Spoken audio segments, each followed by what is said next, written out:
are my friends. Come along with me, see how the story ends.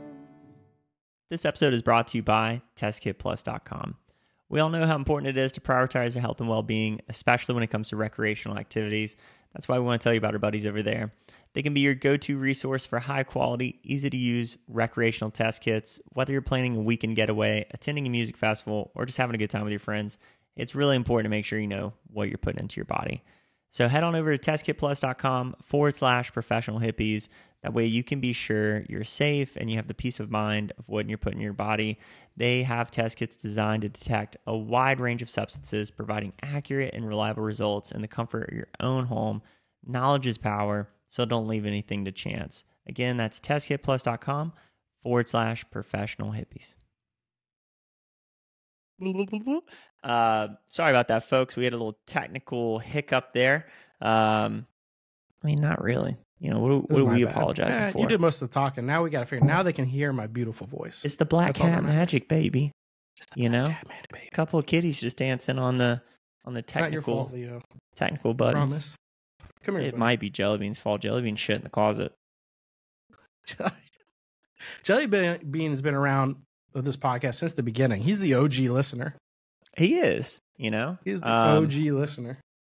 But yeah, so I mean, that's so funny because you think about it's like you have your little squad of people that make up these rules, but imagine some of them being like, you know what? Let's just do our own thing. You know what I'm saying? Like smoking on some of that hemp, baby. Well, again, also too, they had the whole to get over here. They had it all funded by the British monarchy, right? They had it all funded. Leo makes his appearance. All funded by the British monarchy. They're like, hey, go see if there's more land over there. We'll fund it for you. Here's some ships, some food, some beer to get you over there. They get over here, and then they've been paying the same taxes the whole time that they were paying over there too. And then they're like, wait a minute, we're hundreds and hundreds of miles away. We could just do what we want. I'd like to know a little bit more about that because at some point we definitely learned a fair amount about that.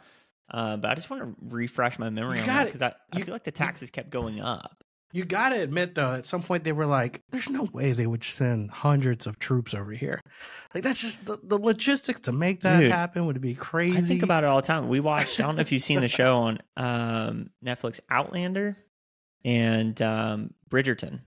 So those two shows have like the British influence or whatever. And when you look at like the way they were running their army, I mean, it was so put together and stuff, right? But just a bunch of dudes, it was just sheer numbers that would overwhelm their enemies, right? So no wonder George Washington was like, meet you in a field. Yeah, like, what are you, you're trying to murder us, right? Like, we're trying to murder you. Why would we give you a target? We have less people. I'm just so glad somebody at some point was like, dignity. What are we doing? Let's just hide in the woods. It's like, we're not having a fist fight in front of a pub, dude. You're trying to murder me. This isn't the gentlemanly way to fucking kill each other. Yeah, dude. It's like, what are you doing? Hiding in the woods. It's like, we're going to hide our drummer boy back at camp and we're going to shoot you from a tree.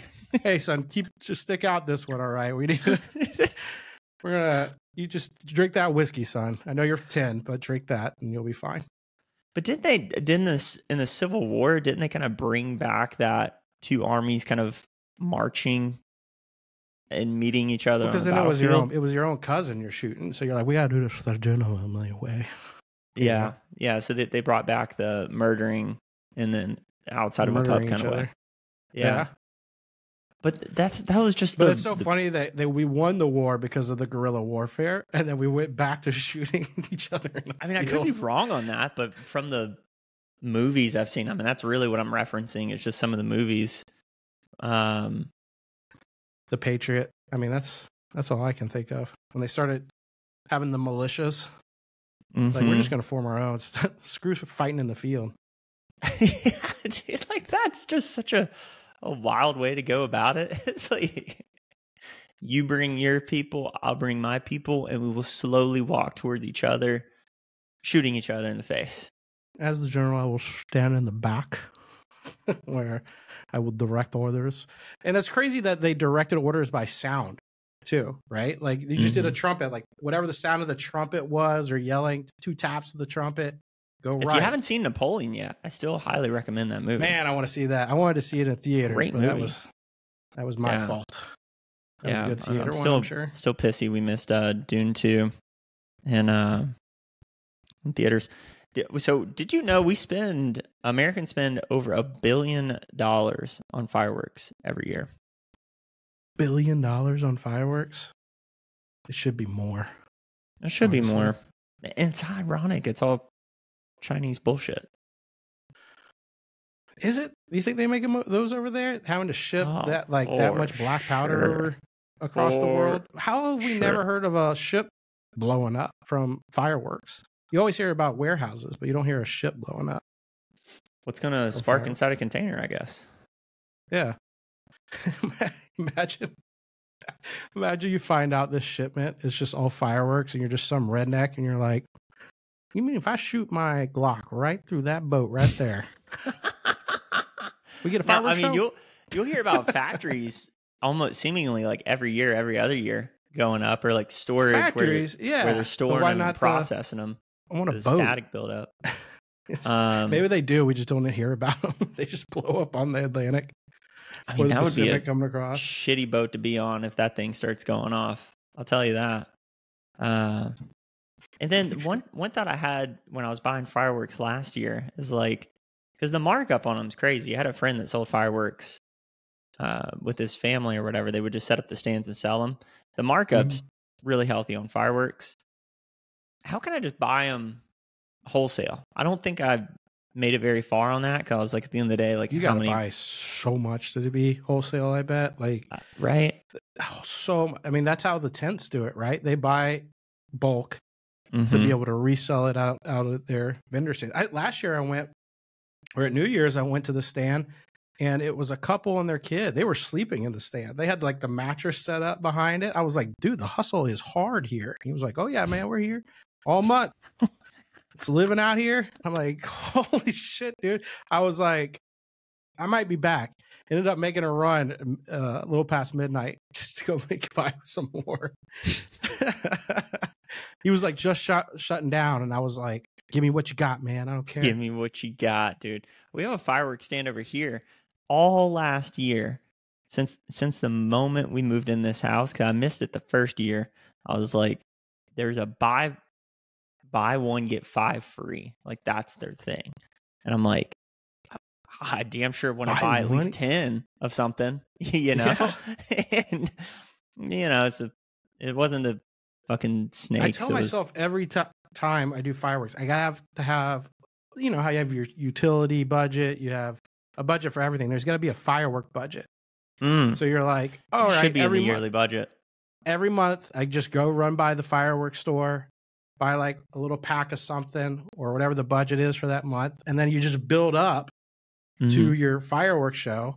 So you're not buying all in bulk. And then when you get to your fireworks show, because they've got to have some sales going on, right? Between the biggest parts of the year. Have to. Try to put, have to be to. pushing You're paying some stuff. Premium prices around July and New Year's. And I'm like, they've got to have some sales. You have Phantom fireworks. I would go, when I lived there, I would just drop by every now and then and be like, hey, gotta have a Roman candle show off. Like what do you got? They've got to have some sales. So it's like, if you hit the sales in between the biggest times of the year, plus your budget, you could have a pretty what's going on July 5th? What are your sales looking like July 5th, dude? I'm a long term. I got diamond hands. You know, I'm holding that shit like Bitcoin, dude. To the moon. I know I'm using it. Okay. Yeah. I don't know if it goes bad. I have 2 bags of fireworks in my garage right now, ready to go. Yeah. Like, I know I'm going to use it. We were at it really goes bad. We had fireworks in there. We forgot we had. I have that shit just squirreled away in different spots, I guess. It's like people putting cash away in mattresses. I just got the fireworks, man. You never know when the fireworks are going to go run dry. Yeah. You never know. Yeah, that's kind of funny because I don't think we've ever been to a festival where they're like, oh, you have sparklers? You probably want to light those off when you get back to camp. I don't think any festival has ever been like, Cool. Bring fireworks. Bring those in. That sounds great. Yeah, I've been at Halloween when I've seen a firework go off, and you didn't see it go off again, but I saw it go off. It was a big boom. Everyone was like, "Oh shit!" And you didn't see that again, though. Yeah, there's been a couple festivals where I've seen them go off in campsites. Or the lanterns. We've seen those quite a few times where people light the lanterns and let them go. I'm like, the fireworks I feel pretty comfortable about. The lanterns make me a little uneasy because I'm like, isn't that interesting, ironic? The fireworks, the scariest one is like, that's fine. It's just going up and it's gone. The melting blob that's like floating though. I'm like, that's a mobile fire catastrophe. I don't know how the whole thing doesn't catch on fire. I mean, obviously they have it down to cheap Chinese science, but I'm like, a little whipple of wind, turn it sideways and just let it go on fire. Balloon, you know, like hot air balloon. You know how at some festivals they'll pull the spider web. I haven't seen that in a long time, but the spider web go over your special at Halloween. Yeah. Imagine you're in the middle of the crowd and you see the fucking lantern start to catch on fire and slowly descend into the middle of the crowd. Real hot potato. Just someone with a lighter goes to light their blunt. Boom. I was looking for my lighter. I needed that. Sorry about that, folks. So bye-bye. And although it was written in 1814, the Star-Spangled Banner did not become the national anthem until 1931. Ooh. I thought the Star-Spangled Banner was written by the key dude. Who is it? Something Key.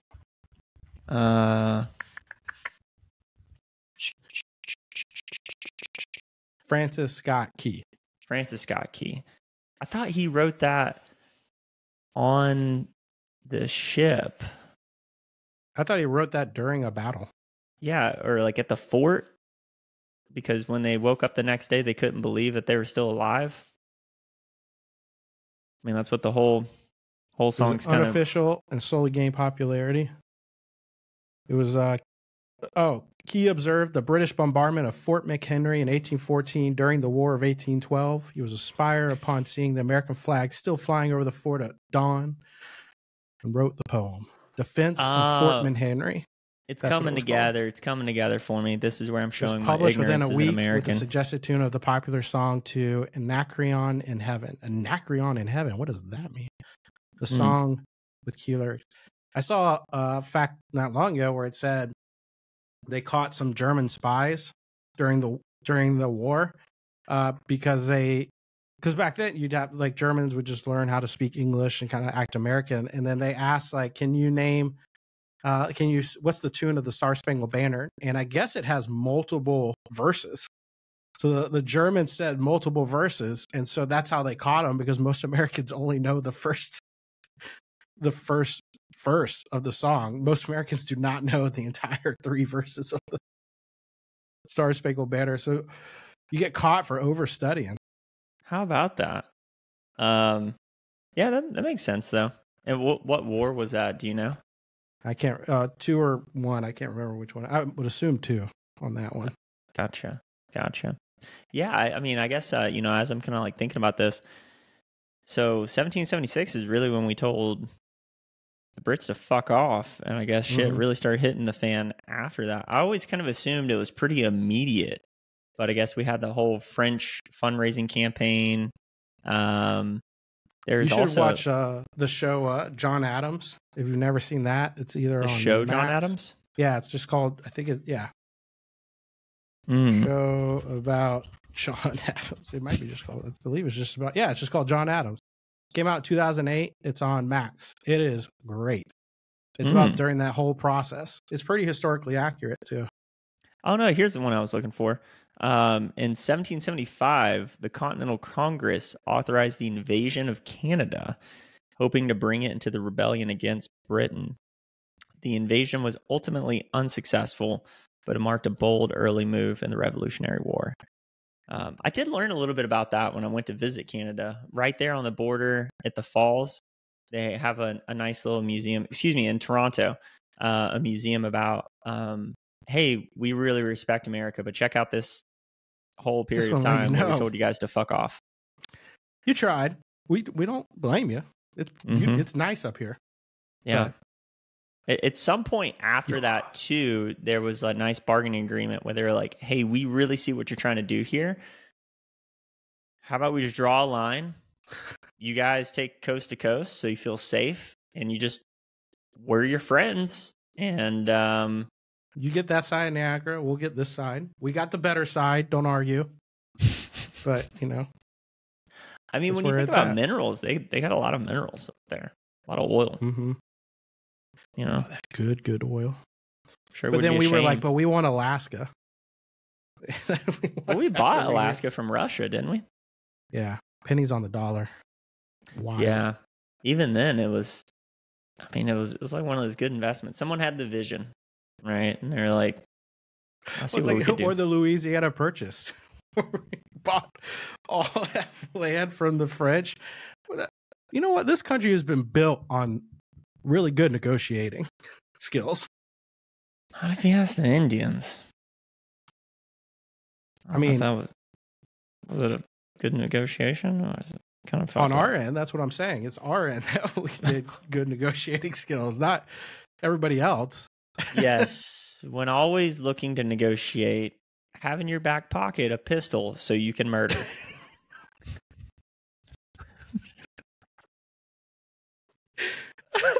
USA. Jeez. And speaking of death, the irony is that both Thomas Jefferson and John Adams, in case you didn't know, signers of the Declaration of Independence and former presidents, died on July 4th, 1826, exactly 50 years after the adoption of the Declaration. And James Monroe. But I guess that was a little bit later, 1831. What a day to go out. You know, it's almost like they were like, hey, let's do it. You know, did they peacefully die, or they were like, you know? Yeah. Was it the gangrene? You know? Well, gangrene.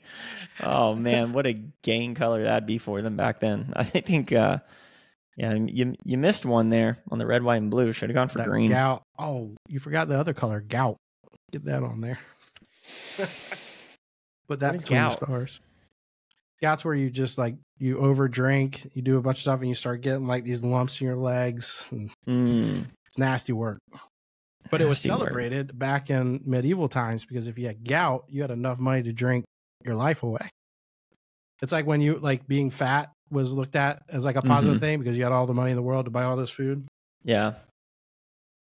And I guess, you think about it. Yeah, being fat back then was kind of tough. But if you were fat, you probably had enough. You've probably built a good world of protection around you. You have all the money to pay for all the guards so you can eat whatever you want. And you don't have to. The worst time probably ever to be fat was in medieval times and being a hunter during cavemen, right? Because you needed to be fit. So if you were looked at as pretty large, you've built the first step before you get fat is you have to build the guards around you so they can protect you while you get larger. Mm-hmm. Which is wild to think about. You have to work your way in order to become bigger. I feel like living during the medieval times, that just had to suck ass.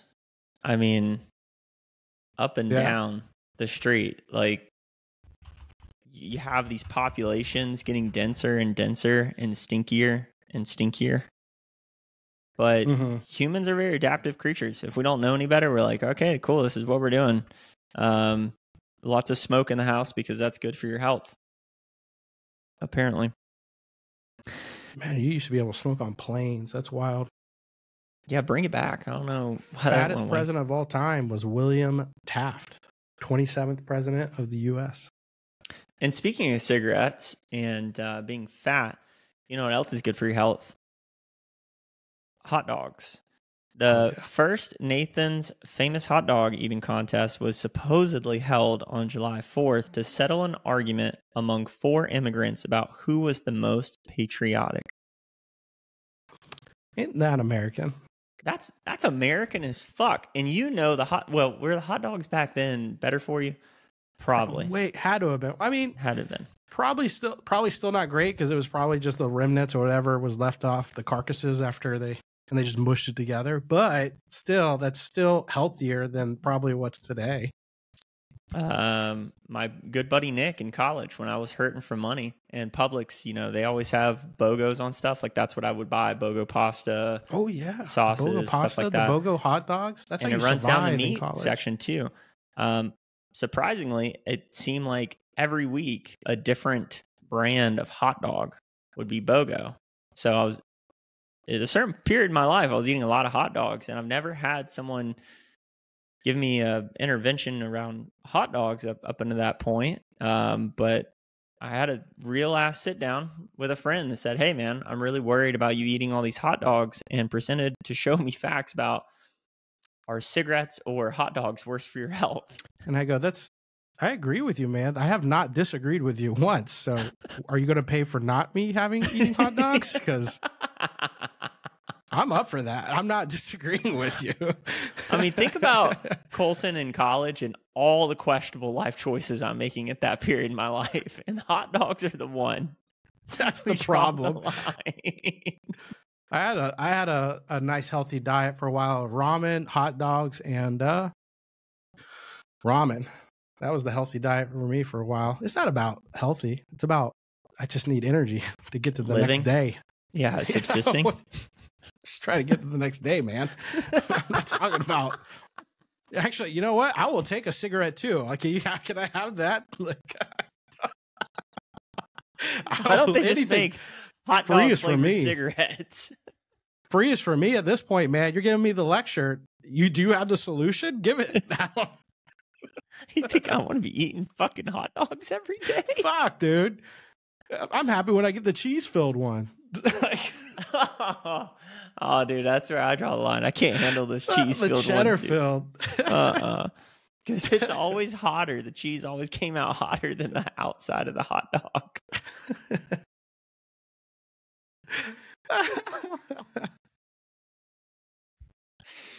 Oh, man. I gotta be careful. I'm gonna get that wasp spray in my eyes.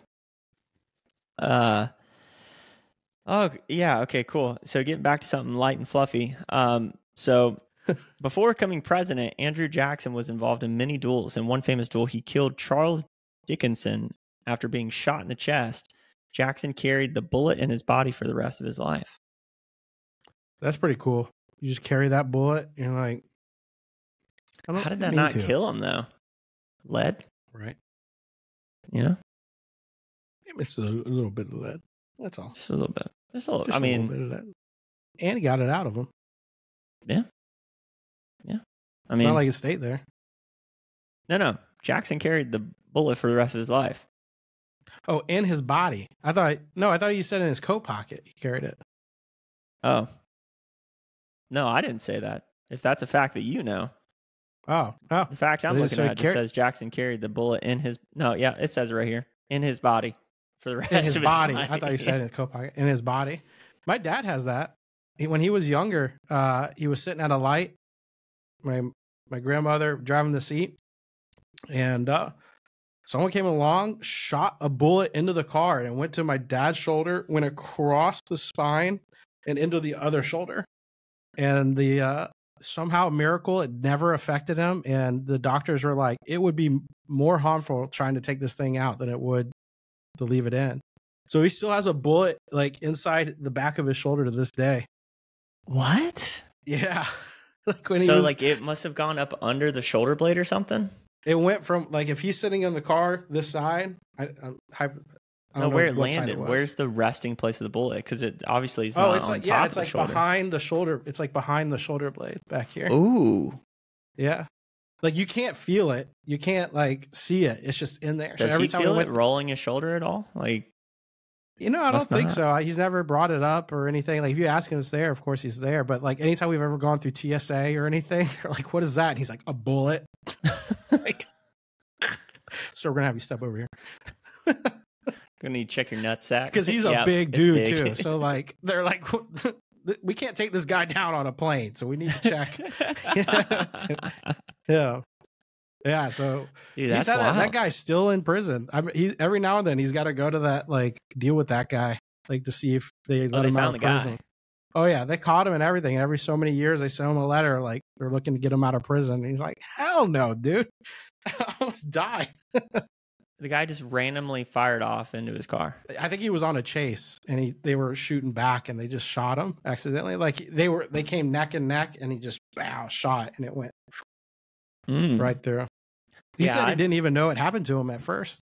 And then he was like, he was in a car with his buddies, and all of a sudden he had blood coming all over, like down his back. They were like, "Holy shit, dude, you're bleeding!" Oh man, which is wild. That it goes across your like near your spine, and you don't. Bullets do weird stuff when they hit things. Ding, ding, ding, ding, ding. It's like a pinball. Ding, ding, ding, ding, ding. Yeah. What caliber was it? Do you know? I don't know. It's a good I mean, question. It must have been like a 308 at least or something. Not 308, like a 30. 9 mil or 308 or something like that. Yeah. Well. Yeah, it's amazing that people can like carry a bullet just in them forever. They're just like, yeah, just leave it in. It's all right. Yeah, I still don't know how. Yeah, because Charles Dickinson, I guess he carried that bullet for the rest of his life too. Because it was in his chest and it killed him. So that one, yeah, that one. That one's stuck. That one's stuck. That one, that's a tough one. And duels too, when you think about it, like that was also kind of a weird period. Talk about like honor, and you could just choose the weapon, right? It's like people would pick pistols. I would be like fist. I mean, if we're like, can we do fist fight, man? Like, I don't want to shoot the guy's you. like way bigger, but I mean, if you're gonna kill me, dude, like, I don't want to go out because you shot me. Because in most cases, it's just gonna be you're gonna be sitting there hurting for a minute. It's like, man, I work on horses. You're a soldier. I'm gonna lose here. Back then, most soldiers were just. But then again, the bullets were round. They were the round bullets, so they could have gone veering all over the place too, as well. That's why they did 20 paces. You know, it wasn't like they were far away from each other type of deal. You know, the good old days. You know. Yeah, but I mean, most of the soldiers too. They were just country. It's not like they were trained elite soldiers. They're just like, okay, to a duel. How'd you challenge people to a duel back in the day? You slap them in the face or something? That might be kind of dramatized, wouldn't you think? A little bit. Probably a little bit. Probably a little movie dramatization there. But maybe not. Because I feel like, the Wild West days when folks, I mean, it was either you got shorted in a poker game and someone shot you right there. I don't think someone would be like, oh, that's why you've been fucking me all night out of chips. Let's go duel. I think they would be like, take care of this. Yeah. Let's take care of it right now, actually, at the table. Yeah, that's it. I don't know. America's got such an interesting history. But I guess that's all countries probably went through some kind of like weird dueling thing like that. Back to the hot dogs thing. The current record is held by Joey Chestnut, who ate 76 hot dogs in 10 minutes. He just they just banned him. Yeah, from competing. Yeah, I think he's like 16-time world champ. He went to Impossible Foods. How much did they sponsor him? That's what I'm wondering. How much do they pay you, Chestnut, to get out of that? Well, I don't think that he thought they would ban him. I mean, surely you see that coming. If you're going to, you're going to live, PGA is not going to be pumped. But then, was he sponsored by Nathan's, or was he just competing? That's a good question. Like, was he actually sponsored by Nathan's, or was he just competing in their contest like any other person? But because he's a competitive eater in general, so like, but that's what I'm wondering is like, why would they ban him if he was actually sponsored by them to compete in their competition? That makes sense. But if he was just a normal guy that's a competitive eater and decide to eat there, it's like, oh, you're banning him just because he does so well in your competition. Yeah, it's kind of like if he comes back next year, whoever wins the title this year, they're gonna have that asterisk. They're gonna know I didn't beat Joey Chestnut. Well, Joey Chestnut, remember the guy from China that used to compete? Mm-hmm. I guess they're going to do like a one-off on their own competition. Oh, really? Yeah. Somewhere. I don't know where, but that that's guy what retired, didn't he? Yeah, but I think he's coming back out for it. Now that he's not like it's like not being held back by the NFL for going to play a flag football. I get more pickup UFC game. vibes from the hot dogs for some reason. True. You know? Very individualized sport. Well, I mean, at least they're not eating bodies, because during the harsh winter. Is it like, though, you can't play, like, as an NBA player, you can't go play a pickup game because they don't want you to get hurt? So they're like, hey, Nathan, her chest out, we can't have you going doing all these competitive eating contests outside of the hot dog. But I don't think they sponsor them. I That's think what they're I'm wondering. just jealous lovers. They're just jealous lovers. They're like, no, you just went to literally the opposite side. I mean, I will say this: the Impossible stuff's good. I've never had an Impossible burger and been like, I've heard it's gross as hell. oh, they're awesome. Have you tried one? Really? No. Dude, they're great. Black bean burger. Those are great. Solid. But I mean, as long as you know you're eating a black bean burger, you're like, okay, this is a good black bean burger. I feel like you got to probably cook it, right? I feel like an Impossible burger, you have to cook it completely different than you would. No. Because it's all plant matter. Dude, it tastes identical. Sure, it probably tastes identical, but I'm going to cook broccoli different than I'm going to cook a sausage. Yeah, but you're not making a sausage out of broccoli. Like you cook it the same way you'd cook a burger. Cook it on the grill, cook it on the fry pan, whatever. I don't know about that. Essentially, so equivalent. The internal heat also needs to be 165 degrees of an Impossible burger. No, it's vegetables and shit. Yeah, that's what I'm saying. Like, it's cooked a little differently. So there's probably, if you cook it right, it's probably delicious. But if you try to cook it like you would a normal fucking burger, cook anything wrong, it's going to taste bad.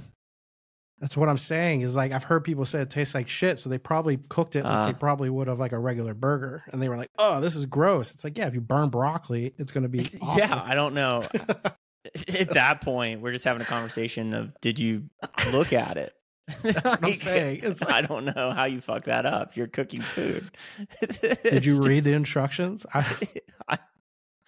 I don't know. Yeah, because I think the Impossible burger is actually worse for you than a regular burger, because their goal is not, it's healthier for you. Their goal is to replace a burger for people that don't want to eat meat. Yeah, it's not meat. That's all the differences. It's not meat. Well, some of the alternative burgers and meat and shit, they go for healthier. Right? They're like, this is the healthy alternative. Impossible, a hard left turn. They're like, we just want to give you a substitute where you're not going to question it. It's not animals. It's not it's not animals. Not animals. It is loaded down with other bullshit, though. It's the other type of animal that you don't mind eating. You just can't hear it scream. That's all. That's a fair point. If you took a bunch of mushrooms and stood in like one of those organic gardens, would you hear them scream when they're being harvested? My favorite part is going to like you see the guys that take I don't know what you would call it, but they stick it on plants and you can hear the sound or whatever coming from the pulse coming from it, and then you look at the comments and it's like, see, this is why we like, this is like plants life and like why we shouldn't kill living animals because they're living things. I'm like, but that's also a living thing. It's it's providing you feedback right how now. Nature works. That is just flat out how nature works. You just don't like you just don't like a breathing thing. You can't hear it breathing. Got it. Yeah, you can't hear it breathe because plants are breathing. Yeah, plants are definitely breathing. What is that? The thing that came out recently? The pores opening up and down. I mean, photosynthesis. Take some mushrooms, you'll hear anything breathe. Yeah, no kidding. I was thinking about that the other day, actually. I wasn't feeling too hot. My lymph nodes started swelling up and stuff. And I was asking myself, like, why do I not feel as good? It's because I'm not eating enough living things. And like, when you eat stuff that's alive, you just feel better. Versus like, it's not like we're eating shit, but like anything that's not alive, it just doesn't hit the same way. You gotta have something. You have to have a little bit of Mother Nature now and then. Oh, this is what I was trying to tell you. This fun fact earlier. Speaking of eating things that are alive, during the harsh winter of 1609, known as the Starving Time, some Jamestown colonists resorted to cannibalism to survive. Hell yeah. So they were eating living things. Gotta do what you gotta do. Or they probably waited for people to. Was it James that they were eating? So they were like, we gotta name it after this guy, obviously. No, there's a thing around Jamestown, isn't it? I didn't come prepared for Jamestown. I'm checking my facts. We were all counting on you, Colton. I just want to let you know. Everybody listening was counting on you here. Yeah, I don't have that one. And ChatGPT was really not. I didn't want to push back on it too much. I was trying to get some like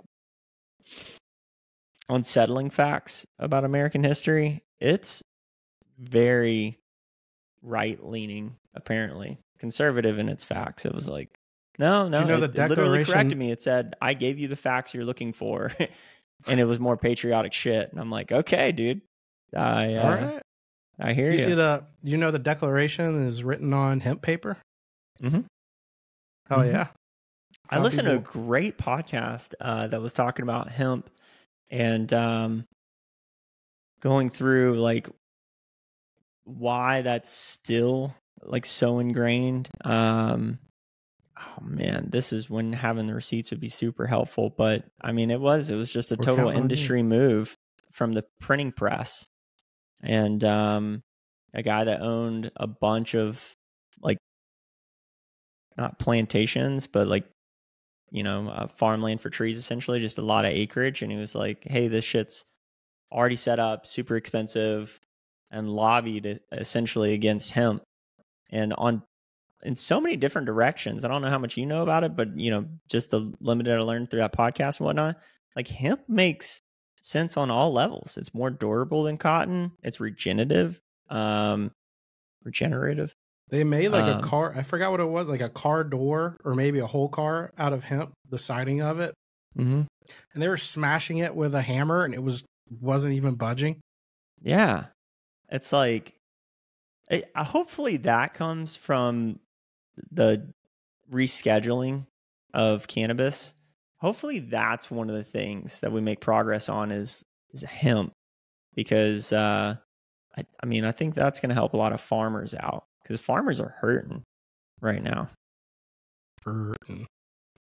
I hate sometimes they interview, like, when they go on college campuses and some of the people are like, we should get rid of farming because it's hurting the planet. Like, bro,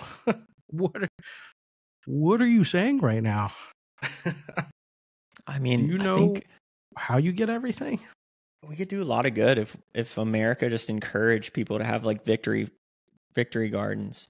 That's a term from World War II when when they were giving out the rations essentially of what families could get, and America really encouraged what was called a victory garden. It was like, grow your own vegetables so you can offset your rations and put that towards meat and dairy, and you grow your own vegetables.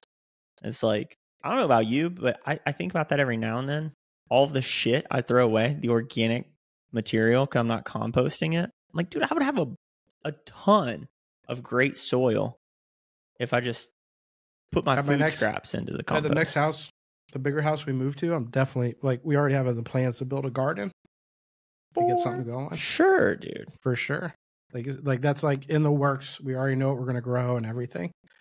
And we might have to get to the victory gardens here soon. Again, they just approved by the House to open up the draft to 18 to 26. So, but that should be fun. We're old. Thank God. Get out there, boys. Yeah, dude. Don't get to the second round, please. I don't want to get to the second round of the draft. I'll go back to college. That's a thing, right? If you're like getting your master's or something, they're like, yeah, don't worry about it. You break your arm. Fuck. When I was young and full of vigor and young, dumb, full of, what do they call it? Cum. That that's a period in my life where I could have convinced, if we're having some major conflict, I could have been convinced of like, yeah, let me go stick my nose in some other people's business. Now you're like, those people don't need me. They're all Dude, right. this, like, seriously, I don't know if it's just like getting older and wiser, but like, yes. What? You want me to go over there to like perpetuate the industrial war machine? Go get them. You can do it. I'll make the bullets here. I'll send them to you. I don't get it. I mean, I support it, right? Because America, at some point though, they like, I feel like if they did the draft again and they're like, yeah, you'll go to prison, and people will be like, okay, cool. Like, pack the prison. Don't care. I don't want to go to war. You're saying how long I get do you go to prison for if you dodge the draft? Avoid dying. You're like, I get 3 square meals a day. Let's say like Vietnam, the people that dodged the draft, were they released after the war was over? That's a good question. Because if that's what we're talking about, then I'm like, yeah, put me in jail with a bunch of other people that said this doesn't make sense. Because the law is written now, anyone who's required to register and fails to do so could be charged with a felony punishable by as many as 5 years and a fine of up to $250. But that's if you don't register.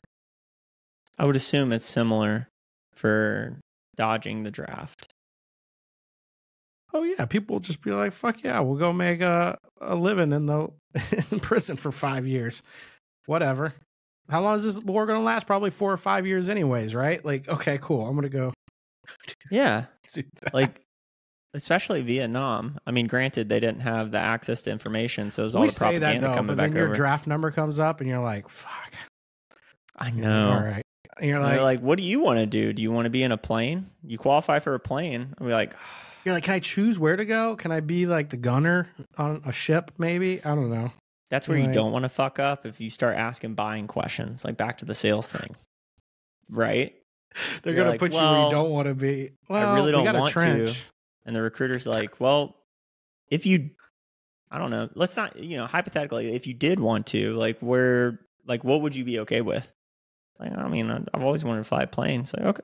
So if we put you in a plane, you'd be cool with it? Like, well, I got to talk to my wife. And it's like, oh no, this is mandatory. She'll understand. Any other objections? They're like, they come to me and I'm like, well, I'd like to be a gunner in a plane. They're like, oh, sweet. And I'm like, but I think this guy named Colton wanted to be a flyer. Don't put me in that plane. He's going to go headwind on into where I don't want to be. I would have no problem flying a plane if I know you're at the bay door gunning down innocent civilians. If it's just us, they're like, don't go that direction. They're like, that's how we win the war, is going that direction. We're going that way. As long as I can make sure Joe is on the airplane. Okay. I need Joe there to be the person that helps me refill ammo and fuel. He will be on that shit. And Austin's going to be our radio comms guy. Okay? He's the radio comms guy and navigation for sure. If I hear Austin come over, it's just like, hey, jackass, those aren't the coordinates I sent you. Over. Yeah, I know, motherfucker. Stop. Shut the fuck up. I know what I'm doing. Yeah. That's what I thought. Yeah.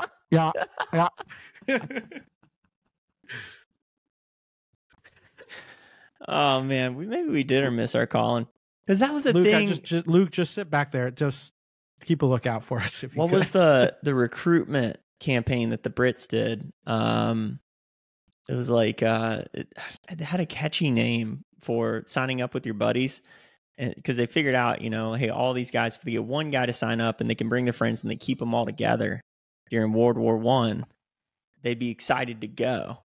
So they're like, hey, that's a good recruiting tool. That's great, right? They're like, your whole squad is going to be all of your buddies from high school. They're like, dude, this is my duty. I have to go do this. We'll do it together, bros. We die together. And they get out there and they're like, where's my gun? And they're like, no, here's the clip. You're going to run out there and pick up the dead guy's gun. And they're like, it's out there. I need you to go get it and come back with it. We ran out. You've seen all Quiet on the Western Front? Oh, yeah. Dude. I should rewatch that. That's like honestly one of my favorite films. so good. It is so good. Dude, I'd Oh pay my double God. to Netflix if I knew I got one of those every year.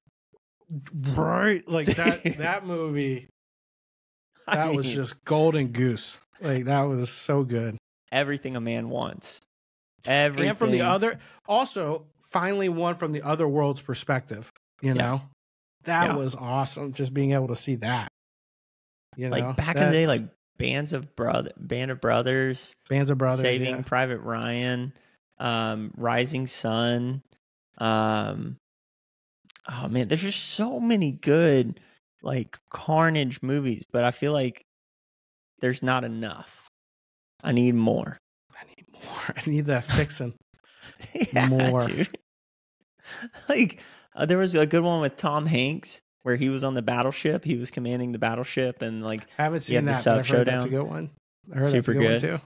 Super good. The Black Pilots. Can't remember the name of that movie, but that was a really good one. The Pearl Harbor movies, don't miss. You know, that was so good. I don't think they've done too many movies about the Desert Storm. Black Hawk Down. Was that? Yeah, that was. Yeah, true. I feel like most of the movies you see about the Middle East, though, like the more recent movies, are kind of cheesy. What was the other one? While you're looking that up on a laptop, right? Yeah. It's not a desktop, of course. Yeah, this isn't fucking early 2000s. Thomas Jefferson drafted the Declaration of Independence on a writing desk that could fit on his lap, which was called a laptop. Is that where this comes from? Damn. Mm-hmm. Hacksaw Ridge. Oh, another great one. So good. Phenomenal. If they could somehow find a way to infuse more religion into movies, actually, that'd be better. Speaking of religion, I thought of a conspiracy theory the other day. Okay. And I was like, all right, Iran used to be kind of, they used to be, if you look at old pictures, it probably looked like kind of like what the Western world looked like at the time during the 60s and 70s, maybe the 50s. Yeah, very free. Before they got pretty radicalized, right? Mm-hmm. And then Timothy O'Leary back in the day, in the 60s or 70s, was like, we should put, psychedelics in the water, and that'll help solve all the world's problems, right? And of course, CIA at the time was like, no, we're not going to do that. But we got this one country where we could like test that out. And what if they would have put that in the water? And it's like if you gave a Christian like a hard knock pastor some psychedelics, and then he saw God and he got even deeper radicalized. It's like, what if they put that into that Muslim world and then they just got super deeper radicalized, and then they just went hardcore and turned that country, flipped it upside down, and then that's what we have today, because they decided to test out that theory of like, what if we put it all in the water? But they put it in a place where Muslim is pretty strong. Yeah. It's like if you would have given it to Christians, they would turn into the Crusaders. Be like, everyone has to do it or you get killed. Like, no, God's telling me, like, you die. You know, if you're already in an environment, it's really galvanizing that conviction. Like, no, God spoke to us. And you don't know you're being dosed. It's just in your water and you're drinking it. And all of a sudden everyone starts like radicalizing, and then like you're so passionate about it, it gets into the politics, and then it gets into up front, and the whole country switches. Eerily around that same time that kind of started happening. Yeah, that one's tough because I feel like, I mean, it's not a far leap actually, as far as a polished thought. I just feel like more drugs is always the answer. You would think so, but then you have rattlesnake religion, Well, I'm just saying, if everyone is taking them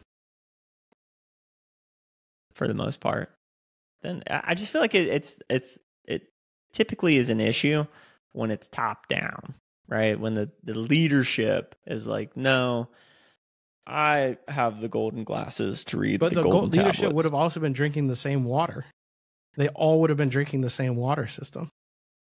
So it but would I be don't think the general population is going to take any kind of dose and go, yeah, you know what I want? Less rights, less freedom. But if you're already surrounded by it, like the culture over there around religion it's the culture in the entire country over there, I feel like, is like if you're in the Bible Belt, but the entire country is like that. Yeah. Right. So if you're already surrounded by it, and then you start reading in between, like, you know how you were taught certain things in Bible school and stuff, but no, they don't teach you all the in between stuff. And then when you finally read all the in between stuff, you're like, wait a minute, holy shit! Like they're teaching you all this other stuff.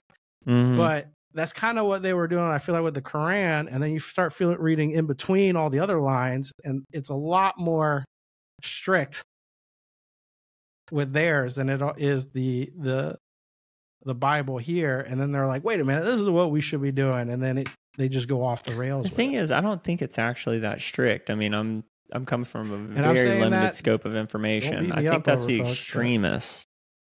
As any religion has, but the extremists won in this situation, is what I'm saying. Yeah. It's just the reading the deeper in the lines thing. I think, I don't know. You could be right on that. I don't know. That'd be honestly a great conversation to have someone on that's very well versed in the Quran. Why did this switch happen?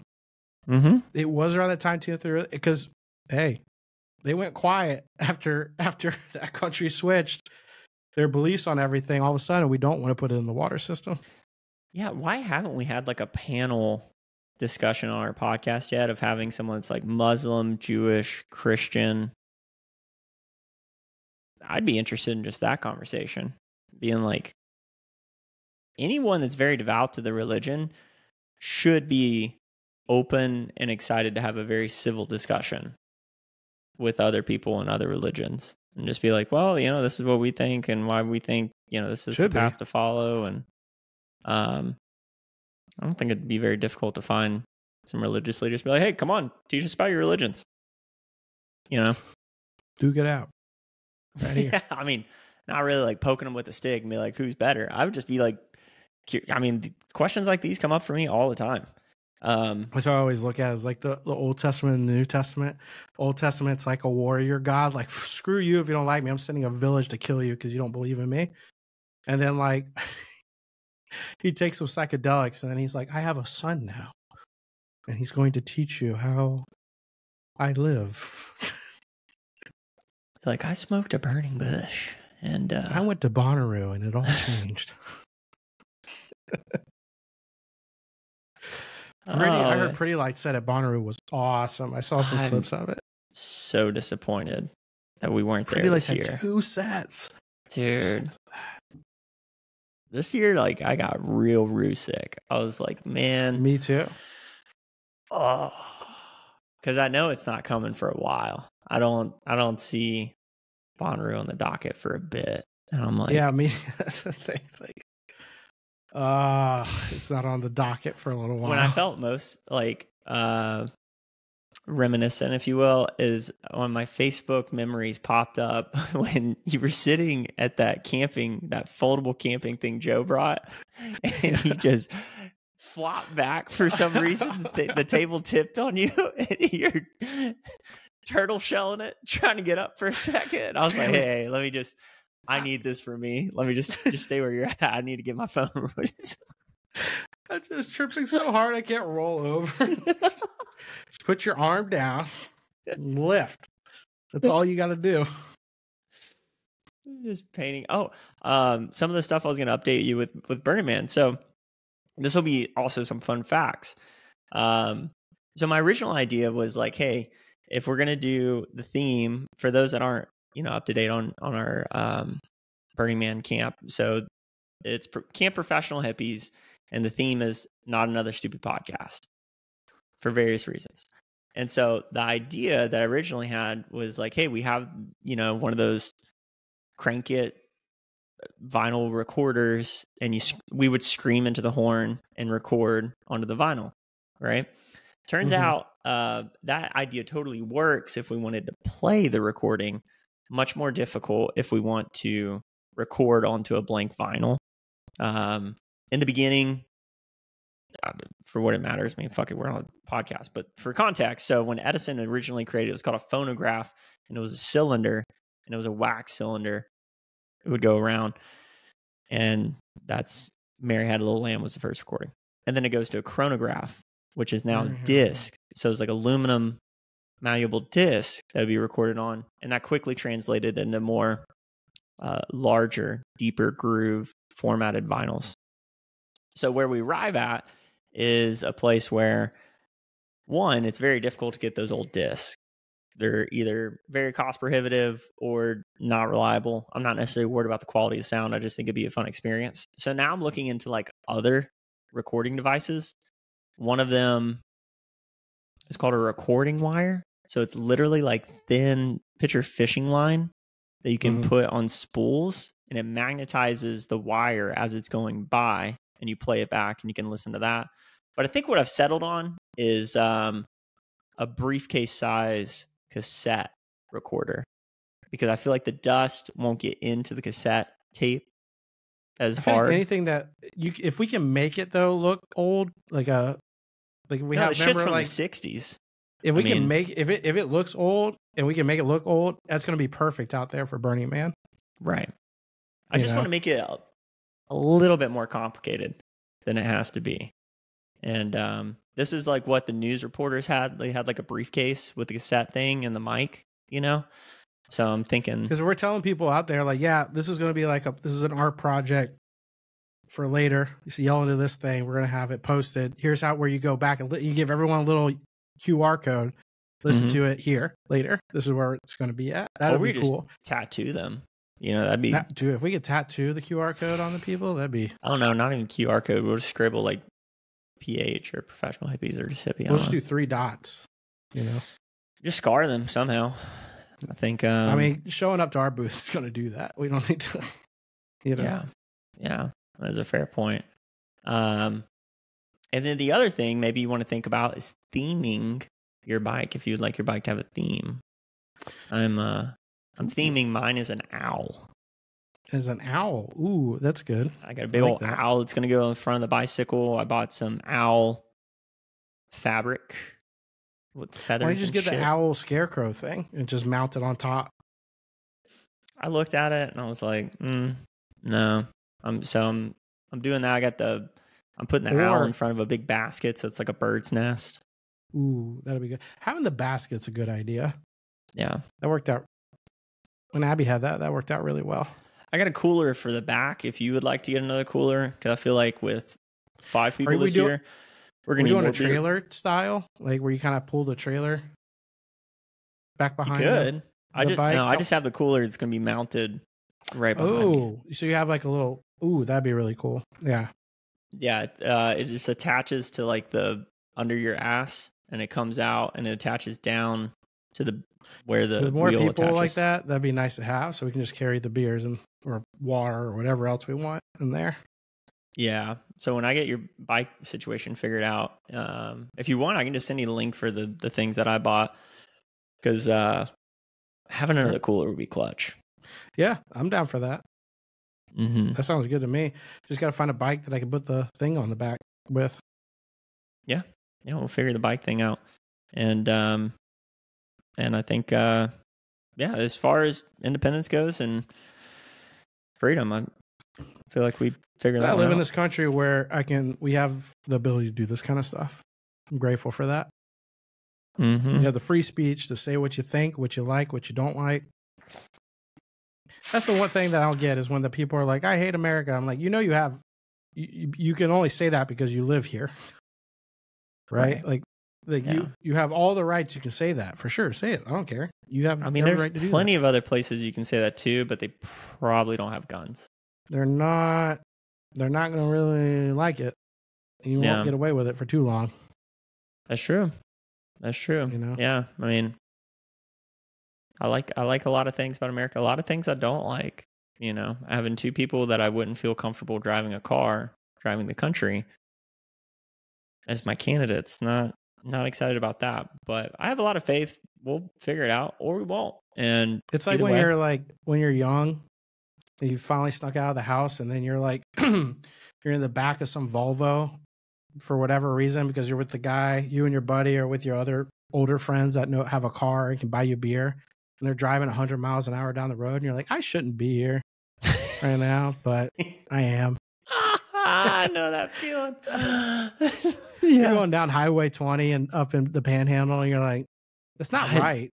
I distinctly remember that on like spring break weekends. You're in someone's car that you just met at a party. They're doing 100 down the road because they think it's fun to drink and drive. And you're like, and you're with your buddy. You're not by yourself. You got your buddy with you, and you're like, we shouldn't be here, but we are.